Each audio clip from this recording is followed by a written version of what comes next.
C'est jamais facile de déterminer un prix pour un service quand on démarre et c'est pour ça que je vois autant d'agences faire des devis un peu à l'arrache sans vraiment avoir de stratégie derrière. Alors dans cette vidéo, je vais vous suggérer les prix minimums que vous devriez appliquer pour avoir une agence qui est rentable, qui est confortable et qui génère assez d'argent pour avoir de quoi investir dans des leviers de croissance qui vous feront grossir à long terme. Alors bien évidemment ici ce sont que les tarifs minimums. Le but n'est pas de vous positionner dans le haut de gamme, là vraiment je vous parle des minimums que vous devriez appliquer, au moins pour avoir une sorte de guide qui vous dit si vous êtes sur la bonne voie ou non avec vos prochains devis. Et ce peu importe ce que vous vendez, on va ici couvrir les sites web, la pub, le community management et tous les autres types de services que vous pourriez vendre en tant qu'agence marketing. Alors si vos clients refusent les tarifs que je vais vous dire dans cette vidéo, comprenez bien que la solution elle n'est pas dans le fait de baisser vos tarifs. Le problème c'est pas votre tarif, c'est le type de client que vous allez voir, le type de prospect que vous allez voir. Si vos prospects refusent ce genre de tarif, alors changez de prospect. Vous ne ciblez pas les bons et je vous inviterai à aller voir en description ma formation gratuite sur la prospection pour comprendre concrètement qui sont les prospects que vous devriez aller cibler et comment vous devriez les approcher. Vous allez vous rendre compte que cibler les bons prospects va éliminer 90% des problématiques que vous avez aujourd'hui au niveau des négociations sur les devis, du fait de baisser ses prix, d'avoir des clients qui négocient pour 10 balles, c'est terminé. Mais il faut juste cibler les bons, allez voir ça ci-dessous en description. Et maintenant je vais vous donner les tarifs que vous devriez appliquer selon moi au minimum. Alors mon objectif ici c'est que vous facturiez au moins 100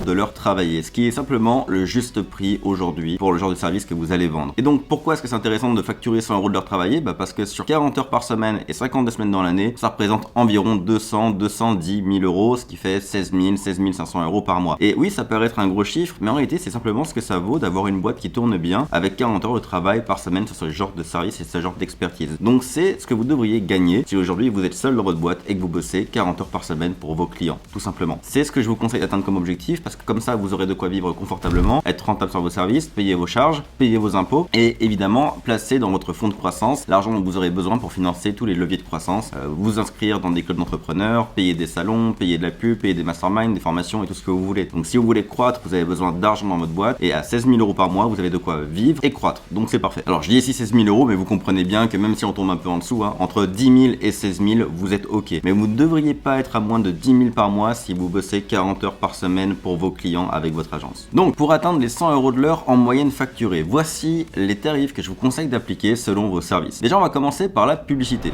Si vous faites des ads, de la publicité en ligne sur Google, Facebook, Instagram, TikTok et tout ce que vous voulez, il y a deux principales façons de facturer vos clients. La première façon de faire, c'est de facturer avec un montant fixe mensuel. C'est génial, ça crée du récurrent et globalement, c'est pas directement indexé sur les résultats que vous allez générer. Alors ici, pour la facturation fixe, je vous conseille d'être au moins à 1 000 € par mois et essayer d'être en moyenne à 1 500 à 2 000 € par mois. Parce que créer de bonnes campagnes, bien copyrightées, bien pensées, bien réfléchies, que vous allez optimiser régulièrement, ça vous prend au moins 5 à 10 heures par mois au minimum. Et les ads, c'est vraiment le type de service où la valeur perçue est importante. Si vous êtes trop peu cher, jamais on ne croira que vous êtes capable de ramener un retour sur investissement. Donc au minimum, je vous dirais de facturer entre 1000 et 1500 par mois. Idéalement, être autour de 2000 me semble l'idéal. Et ce genre de facturation fixe, ça serait pour gérer des budgets publicitaires entre 2000 et 10 000 par mois selon moi. Parce que effectivement, je suis pas trop fan du fait de facturer plus que ce que on va gérer de budget publicitaire. Si vous facturez 1500 par mois et que votre client il a 750 € de budget publicitaire mensuel, effectivement ça fait un peu ridicule de coûter 2 fois le budget pub. Donc je vous dirais que si votre client il a 500 € de budget pub, encore une fois c'est que vous n'êtes pas face au bon client, tout simplement. Allez voir des clients qui ont davantage de budget, vous verrez votre vie va devenir plus facile avec davantage de budget à gérer et ça sera beaucoup plus cohérent avec votre pricing. Ce n'est pas à vous de vous remettre en question avec vos prix à chaque fois, c'est à vous d'aller chercher les bons clients, les bons prospects qui vont vous payer ce que vous valez et qui vont mettre sur la table le budget publicitaire dont vous avez besoin pour travailler correctement. Donc la première possibilité c'est un tarif fixe mensuel de 1000 à 2000 par mois pour des budgets publicitaires de 2000 à 10 000 par mois. Maintenant, si votre client il a un budget publicitaire qui est à 10 000 par mois et plus et que vous sentez qu'il a une possibilité de croissance et qu'il devrait augmenter son budget tous les mois, alors je vous invite à passer sur la deuxième méthodologie de facturation pour la pub qui est le variable. Et pas n'importe quelle variable. Le variable sur le budget publicitaire. C'est-à-dire que je vous invite à prendre 15% du budget publicitaire qui est investi par votre client. Donc si votre client vous dit je vais investir 10 000 par mois, 15% de ce montant ça fait 1500 d'honoraires. Et si ce client passe le mois suivant à 20 000 par mois de budget pub parce que vous avez fait un bon travail, vous prenez 3000 et ainsi de suite.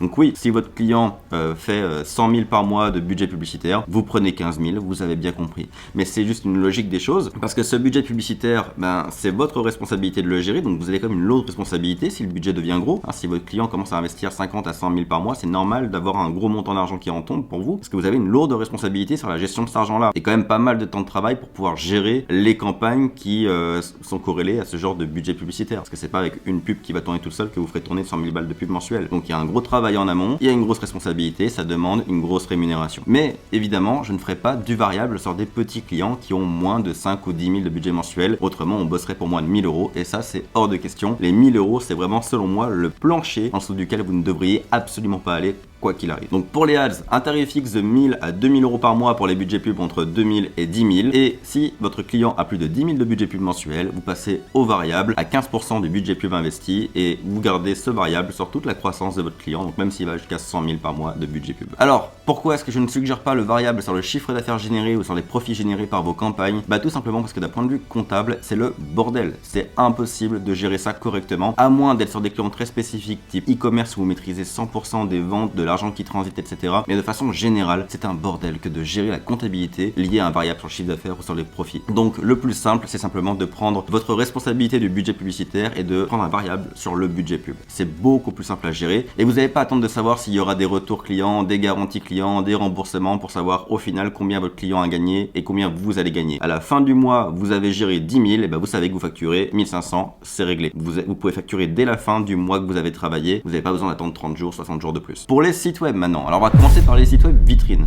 Pour un site web vitrine, je sais qu'il est très compliqué d'estimer le temps de travail que ça va demander quand on démarre parce qu'on n'a pas forcément la moindre idée. Et puis forcément, il y a une courbe d'apprentissage quand on crée des sites qui est à prendre en compte. Donc forcément, les premiers sites vont prendre beaucoup plus de temps que le 10e ou le 20e site, c'est évident. Mais de façon générale, sachez que pour faire un bon site web professionnel avec par exemple Divi et WordPress, ça va vous prendre 20 à 30 heures selon moi. Donc si on respecte notre règle des 100 euros de l'heure, vous devriez facturer au moins 2000 à 3000 euros pour un site web vitrine basique de 4 ou 5 pages. Et ce que je peux vous suggérer, c'est d'appliquer, on va dire, 3 heures de plus de travail pour chaque page qui est ajoutée ou pour chaque complication qui est ajoutée. Genre un plugin un peu complexe ou un ajout au site web sur une des 4 ou 5 pages qui va demander du travail et de la recherche parce que vous ne savez pas le faire, vous rajoutez 3 heures dans votre facturation à 100 euros de l'heure, ce qui fait 300 euros. Ce qui fait que, effectivement, si un prospect vous demande un site web vitrine simple de 10 pages, vous allez facturer par exemple 2 ou 3000 pour la base du site de 4-5 pages et puis vous allez ajouter donc environ 1500 euros, ce qui fait 5 pages de plus à 300 euros par page, 1500 euros en plus pour avoir les 10 pages du site vitrine. Donc pour un site vitrine, vous finiriez entre 3500 et 4500 euros, mais pour un site simple. Et on est d'accord qu'on est bien sur le minimum ici. Donc évidemment, les sites ça peut monter à 20, 30, 40, 50 000 euros, même pour 5 ou 10 pages. C'est pas tellement le problème, il n'y a pas de limite, il n'y a pas de plafond en termes de ce qu'on peut facturer, mais au minimum,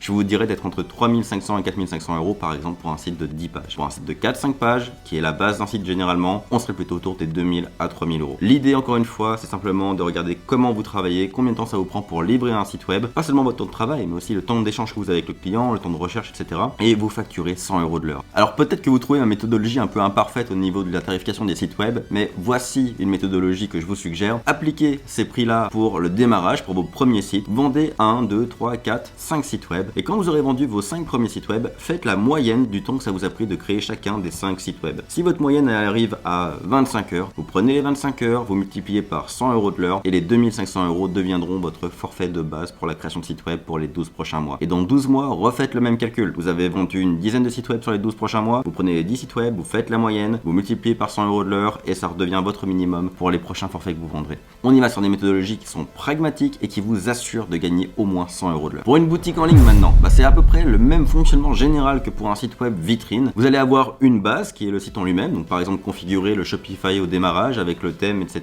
Ça va vous prendre 20 ou 30 heures comme pour un site vitrine, donc 2000 ou 3000 euros de base. Et en gros, la variable sur un site e-commerce, c'est le nombre de produits. Parce qu'un client qui vend 3 produits, ça vous prend 1 heure et tout est en ligne. Un client qui vend par contre 150 produits, là vous en avez pour plusieurs jours à uploader tous les produits. Donc ce que je vous dirais, c'est d'avoir cette base de 2-3 000 euros pour le Shopify, pour le configurer, et vous rajoutez donc un package par produit uploadé. Donc par exemple, si c'est 1 heure pour 5 produits, vous pouvez mettre 100 euros donc pour 5 produits. Si le client a 100 produits à mettre en ligne, ça va vous prendre 20 heures, donc vous rajoutez 2000 € au forfait de base. Donc les 2-3 000 € de base, vous y rajoutez 2000 €, donc entre 4000 et 5000 pour une boutique simple avec une centaine de produits. Le but, c'est pas de passer des heures sur votre comptabilité, à vérifier que vos devis sont bons, que vous serez rentable, etc. C'est vraiment d'arriver à avoir des moyennes de ce que ça vous prend pour livrer un client, en déduire des prix que vous pouvez réutiliser rapidement quand vous faites vos devis. Oui, on veut des devis personnalisés et cohérents par rapport aux besoins du prospect, mais il faut pas que ça vous prenne 4 heures à chaque proposition. Autrement, là encore, c'est du temps que vous devriez facturer. Parce que si vous passez 10 heures par semaine à faire des devis parce que vous arrêtez pas de réfléchir à combien de temps ça va me prendre, ben franchement, vous perdez du temps. C'est 10 heures que vous perdez et 10 heures qui devraient donc vous rapporter normalement 1000 € par semaine. Maintenant, le community management. Alors lui, il est un peu tricky parce que trop souvent, on a tendance à se dévaloriser sur le community management. C'est un métier qui est relativement chronophage et malheureusement, c'est un métier où on facture assez peu. Enfin, je vois la moyenne dans Henley Academy, je regarde un peu les membres et je vois que le community management, c'est le service où on a du mal à pricer comme il le faudrait et pourtant, c'est un des services qui prend le plus de temps. Donc, j'ai fait une petite moyenne de ce que je vois chez nos clients, chez nos membres et j'ai remarqué que par exemple, pour la gestion d'un compte Instagram avec 3 publications par semaine et une story par jour, on est sur environ 3 heures de travail par semaine pour préparer tout ça et programmer les publications.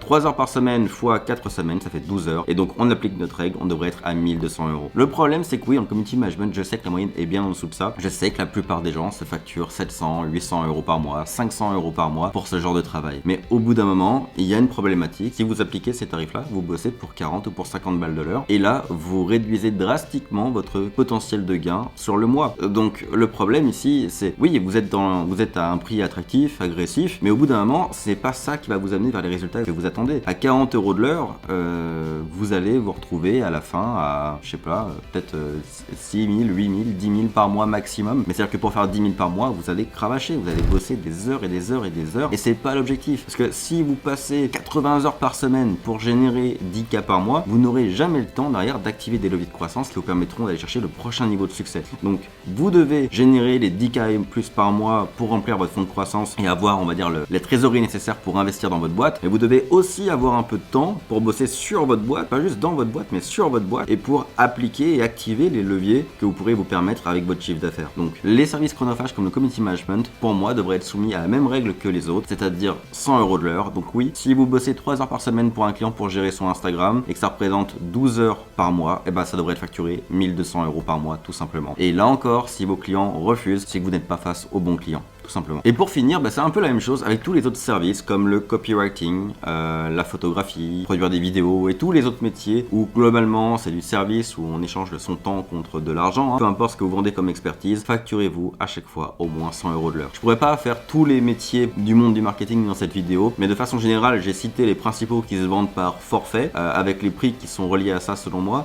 Maintenant, c'est moins compliqué si vous faites du copywriting, de la traduction, ce que vous voulez. Là, calculez votre temps et puis facturez à l'heure, tout simplement. Je peux pas vous conseiller mieux. Et si vous voulez absolument créer des forfaits dans ce genre de métier, et faites la moyenne, comme pour les sites web, faites la moyenne du temps que ça vous a pris pour chaque dossier, multipliez-le par 100 € de l'heure et ce sera le prix de votre forfait pour les prochains mois. C'est la méthodologie la plus cohérente pour établir une bonne tarification. Et encore une fois, je sais que je vais avoir des commentaires qui me disent que c'est trop cher, que c'est pas la moyenne du marché en France.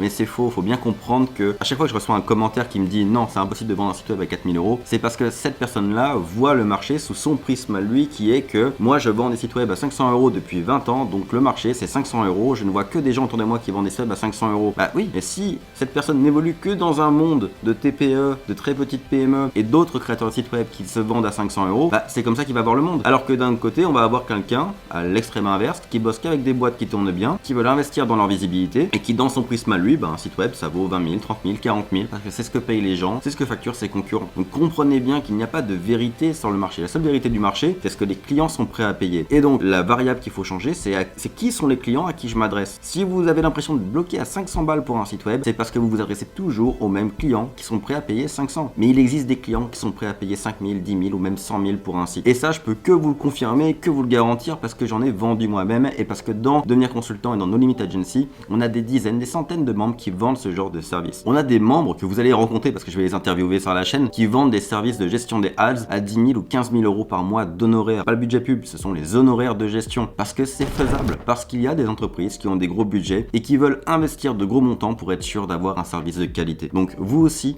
positionnez-vous sur la qualité, positionnez-vous à 100 euros de l'heure et plus au minimum. Bon, j'espère que cette vidéo vous a plu, j'espère qu'elle vous aidera à établir vos tarifs. Encore une fois, je sais que c'est un challenge que d'appliquer le tarif minimal. Faut bien comprendre que je vous dis tout ça, ça paraît facile aujourd'hui, mais je suis passé par plusieurs années à me sous-pricer et c'est pour ça que je vous le dis comme ça aujourd'hui. C'est parce que moi je sais que je me suis limité, j'ai amputé ma croissance à refuser d'appliquer les vrais bons tarifs. Donc je tenais à faire cette vidéo et à vous dire tout ce que je pensais autour du sujet des tarifs et des pricing que vous devriez appliquer au minimum. Encore une fois, si pour vous c'est un challenge de trouver des bons clients, allez voir en description ma formation gratuite sur la prospection, ça vous aidera forcément. Et sur ce, je vous dis à très bientôt pour de prochaines vidéos.